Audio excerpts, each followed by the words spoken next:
Well, damn, it's been a long time since I've been on YouTube, and I apologize dearly to you guys because I've been busy as hell. Welcome back, guys. I have been away from YouTube, like I said earlier, for a very long time because of work. I've been busy. I got sick. My car got stolen, so that kind of fucked my entire month up. So probably will make a video about that in some other time. But I'm here to talk about Deadpool, and yes, I know I am super late to this video. And I also want to talk about why I like Deadpool 2 more than the first one. And before I continue, since the movie has been out for a very long time now, this is going to include some spoilers, so you've been warned. Spoilers up ahead. So unlike the first Deadpool movie, which was pretty straightforward, you know, they steal his girlfriend, he has to go get her back. And this one is kind of different, you know. He kind of grows a soft side in this, which was kind of surprising because there's this kid that, you know, that they're abusing because he has mutant powers, and at the same time this kid is turning evil. And Josh Brolin, who plays Cable, comes from the future to try to kill him because this kid ends up killing Cable's wife and kid in the future. Now, I'm not gonna get into a whole lot of details about the movie because it's a straight up Deadpool movie with some emotional scenes. Some of it works, some of it doesn't. For example, earlier on in the movie when his girlfriend gets killed, that just came out of like left field, and it was supposed to be an emotional scene, but for some reason it didn't hit me at that level. So I feel like it kind of missed the mark for me. And also some of the times where Deadpool gets very emotional because he's trying to reach his girlfriend who is dead, it just doesn't seem to affect me, you know. It's kind of sad, but at the same time I felt like when he was being that emotional, I felt like he was gonna like break the fourth wall and make a joke, and surprisingly he doesn't, and it just keeps going. So it's like, oh, okay, that's kind of weird. So let me just talk about like what really didn't work for me in the movie. And this kind of, like I said, you know, the emotional side, that really didn't work for me as much. And also the kid actor that plays the villain, I guess, at points I found him kind of annoying, and then sometimes I felt like he really didn't need to be part of the movie, even though he kind of is the main reason for Deadpool to pursue his happiness, basically. That's literally it, guys. Emotional side, and then the kid. Josh Brolin on the other side, I saw him play Thanos, which was awesome, and now he plays Cable, who is a total badass. And this guy is getting a huge paycheck at the end of the year because he's also going to be in the Sicario sequel. So like, what isn't this guy doing? Like, I mean, he's a total badass this summer, and in this movie he's also, again, awesome, and he has some good lines too, and it's pretty hilarious. And I like how they kind of team up at the very end in order to like save this Fire Fist kid. Moving on to Domino, which really surprised me in the movie. I really didn't expect to like her, but man, she is so funny, and her whole ability of having luck on her side was just kind of cheesy, but at the same time it was hilarious because, like she said, her superpower is luck, and they use it pretty well in the movie. Now, some of the jokes in the movie, it just depends on your type of humor. Some of it is gonna hit, some of it's gonna miss. It just depends on you. Personally, I was laughing, I guess, like 90% of the time. One scene in particular, guys, the scene where they're like jumping off the helicopter with Peter, Pennywise, I forgot his name, but they're all jumping out of the helicopter, and shit just basically hits the fan. And it's like probably the funniest thing I've seen, besides the mid-credit scenes, which was super hilarious, and I was just not expecting that at all. And that's probably one of the main reasons I want to go watch this movie again, because of the credit scenes, and then also because of that scene when they're jumping out of the airplane. It's just freaking hilarious. Now, the main reason I like this movie more than the first one is because, in a way, the first Deadpool movie was pretty straightforward. Like, the plot was simple, and it was just straight up Deadpool. And the second one, it's Deadpool with more jokes, but I like the fact that he interacts with more people. And even though some of the scenes were pretty cheesy, and, you know, especially when it gets kind of emotional, I wasn't really buying into it. But at the same time, I like the fact that I got to see another side to Deadpool. You know, like, it's not always funny jokes and, like, you know, just trying to piss people off.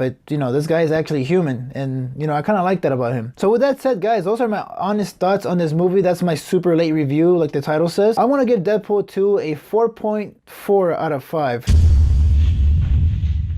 But yeah, guys, I'm gonna try and make more videos here in a couple weeks. I'm getting a new camera, so hopefully I'll be able to film more instead of filming on my cell phone like I have. I'm not really sure what I should review next. I have La Casa de Papel, which I finished watching. Pretty awesome show. And I also watched 13 Reasons Why. Not a great really show, I would say, but people want me to talk about it, so I might do a video on that. But yeah, if you guys are new to my channel and you guys haven't seen me in a while, make sure to subscribe and hit the little bell for notifications. Also, give this button a big like, which will help me a lot. And like always, guys, stay tuned.